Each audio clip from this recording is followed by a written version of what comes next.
Olá meus queridos do Loop Infinito! E chegamos ao último vídeo desta jornada, que é o hands-on e as primeiras impressões do iPad iPad Pro. Porra, não vai entrar na minha cabeça isso. Do iPad Pro de 9.7 polegadas. Eu já vou falar logo de cara que uma das coisas mais interessantes é você poder utilizar os acessórios novos nesse tamanho de tela, como o Smart Keyboard e a Apple Pencil. Olha isso aqui, gente. Isso aqui, meu Deus, Jony Ive, pelo amor de Deus. Então vamos lá, vamos começar tirando uma dúvida que todo mundo teve. A câmera, ela tem um pedacinho que fica para fora, assim como o iPhone 6, iPhone 6S. E na mesa, como é que fica? Porque o iPad a gente usa na mesa. Olha só, para minha surpresa, quando a gente coloca ele em cima da mesa, ele não fica bambo. O iPhone 6 Plus e 6S Plus fica um pouquinho bambo, mas o iPad não mexe nada. Então ele fica super estável e não fica meio pendendo para lá ou para cá. Em termos de desempenho e recursos do iOS, esse novo iPad é exatamente igual ao iPad Pro de 12.9 polegadas. Olha o tamanho desse negócio. Como é que você usa um negócio desse, hein, Marcos? É bom!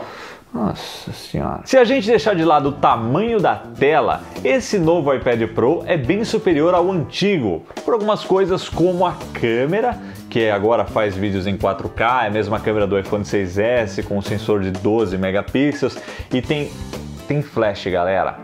Tem flash no iPad. Isso aqui é um incentivo para você ver as pessoas fotografando com o iPad. Olha só, vou tirar minha primeira foto com flash no iPad. Em 3, 2, 1... Isso aconteceu. O segundo recurso a mais que ele tem em relação ao iPad grandão é o True Tone na tela. Então o que é isso? É uma compensação em relação ao balanço de branco do ambiente. Se você está com um balanço de branco mais quente, que é tipo um amarelão, põe um amarelão aí na tela. Ó o amarelão, entendeu? Isso então ele vai compensar para essa luz ambiente. Então aqui esse recurso está ativado. Vou tentar demonstrar para vocês, olha só. Então a gente vem aqui ó, na parte de tela e esse aqui é o True Tone, está desativado agora, desativado, vou ativar. Ó, reparem o que acontece, porque aqui esse ambiente tem luzes brancas batendo numa parede que é um pouco amarelada, então a tela fica um pouquinho mais amarelada, olha só. Desativando, ativando. É bem sutil aqui onde a gente está, mas a gente fez um teste mais cedo com uma luz que era totalmente amarelada e a tela faz uma grande diferença. Isso é bacana para quem gosta desse tipo de coisa. Eu não acho interessante, mas não é porque eu não acho interessante que o recurso passa a ser bosta. Eu já expliquei isso no outro vídeo. É legal, é que eu prefiro ver as coisas como elas foram feitas, na cor certa que elas foram projetadas, sabe? Quando você altera isso eu fico um pouco incomodado. Mas para os olhos de um usuário comum isso ajuda, porque quando você lê um papel, se a luz do ambiente está amarelada, o papel também fica assim. Então essa é a teoria por trás desse recurso. Agora vamos falar o que ele tem de vantagem em relação ao iPad Air 2. Isso aqui, ó, esse tal de Smart Connector. Aparentemente o critério para ele chamar Pro hoje em dia é ter esse Smart Connector, que permite que você use outros acessórios como a Smart Keyboard e a Apple Pencil. Ah, e dá para você ter um iPad na cor rosa também agora, se é que isso importa. Então, se você é chinês, importa. Com esses acessórios, aí você entende por que esse Smart Connector deixa ele com uma cara de Pro, porque ele passa a se comportar mais como um notebook, onde a Apple Pencil vira o seu mouse, você navega por aqui, e o teclado é, claro, para você digitar as coisas, né? Apesar que eu não gosto muito desse teclado por dois motivos, né? Tem muito espaço livre, essas teclas poderiam ser mais próximas, como o Surface, e falta a linha com teclas de função, que o teclado da Logitech, que o Marcos tem no iPad Pro maior, tem essas teclas de função e ajuda bastante. Por exemplo, uma tecla para apertar o botão Home, porque aqui, ó, preciso meter a caneta no botão, ó. Funciona, mas não é prático. Então esse foi o hands-on e as primeiras impressões que eu tive desse iPad Pro de 9.7 polegadas, lembrando que é a perspectiva de um usuário do iPad Air 2. Eu tinha um iPad Air 2, mas agora eu vou deixar o Marcos falar um pouquinho, porque ele usa todo dia um iPad Pro de 12.9 polegadas. Ele realmente substituiu o notebook, o MacBook dele pelo iPad no trabalho. Então, por favor, Marcos. Fala galera! Então é o seguinte, hoje eu usei só o iPad Pro menor para poder fazer o roteiro do loop matinal, do episódio do dia 1º de abril. Primeira impressão que eu tive, eu detestei o teclado, o Smart Keyboard, mas depois de algum tempo eu consegui achar o espaço mental entre as teclas para poder digitar olhando para a tela e não para o teclado, e a coisa fluiu um pouco melhor. existe um problema que é a falta da retroiluminação no teclado. Então, se você estiver num ambiente um pouco mais escuro, isso pode ser um problema. Mas como geralmente a gente trabalha no ambiente mais claro, com luzes e tudo mais, isso acaba se resolvendo.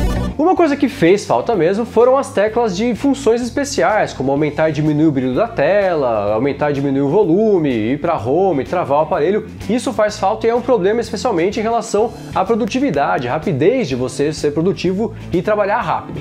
Agora, fora isso, é uma questão de costume, você saber se você quer ou não esse iPad com base em se você gosta ou não de telas grandes. Eu, por exemplo, gosto muito de telas grandes. O iPad Pro é o de maior tamanho, o MacBook Pro é o de maior tamanho, o relógio é de maior tamanho, o iPhone é de maior tamanho, ou seja, eu gosto de telas grandes. Mas se isso não é uma preferência, não é uma prioridade, não é uma coisa que você precisa, pode ser que o iPad Pro menor seja a sua opção preferida, porque você não tem essa preferência por coisas e por muitos espaços e coisas assim. Tá aí então a opinião de alguém que usa o iPad Pro todo dia.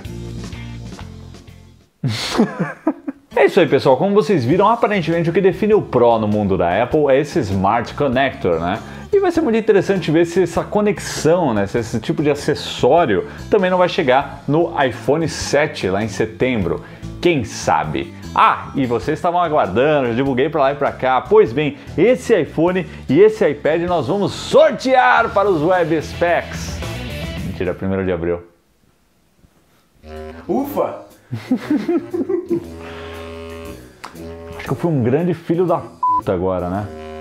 Antes a gente pudesse, viu? Mas quem sabe mais pra frente quando eles estiverem chegando no Brasil. Fiquem ligados no Loop Infinito para mais vídeos e fiquem ligados também na MyVIPBox. Encerramos essa jornada aqui graças ao pessoal da Realidade Americana, ao Carlinhos Troll, ao MyVIPBox. E se você ainda não viu o MyVIPBox, que é o serviço de redirecionamento de compras dos Estados Unidos para o Brasil, dá uma acessada, clica lá, compra aquela coisinha pequena que você estava querendo, sabe? Tipo um Amiibo. Eu faço isso direto, eu mando entregar lá um Amiibo, aí eu entro lá e mando entregar um Amiibo aqui no Brasil e chega muito mais barato mesmo eu escolhendo ali que eu quero tributar isso, né, de acordo com os 50%, o imposto e tudo mais. Então, depois eu faço um vídeo, porque o povo tá perguntando muito de como faz isso, eu faço um vídeo explicando como importar essas coisas para vocês. E é isso aí, valeu galera e até a próxima!